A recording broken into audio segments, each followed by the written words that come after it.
Неудобно отказать. Наверняка каждый из нас время от времени попадает в подобную ситуацию, правда? Например, просит у вас денег взаймы. Вы понимаете, что не пойдут они впрок, и никто их вам не вернет, и не лишние они вовсе. А все равно даете. Пенсионерку Галину Андреевну третирует пьющий сосед. Алкоголик давно понял, что она женщина сердобольная и отзывчивая. Поэтому караулит ее около подъезда и клянчит деньги на бутылку. Пенсионерке надоело подавать взрослому мужчине. Галине Андреевне, раз уж она такая жалостливая, нужно заранее готовиться к встрече с соседом-попрошайкой.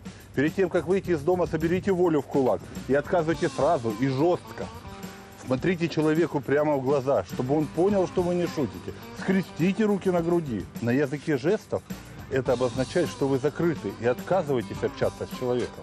Возьмите у внука наушники и изобразите, что не слышите просьб соседа, потому что увлечены музыкой. Или предложите тунеядцу отрабатывать деньги. Просите его таскать ваши сумки, мыть лестничную площадку возле вашей квартиры, выносить мусор. Только в дом не пускайте. Пару раз откажете попрошайке, и больше он не будет к вам приставать.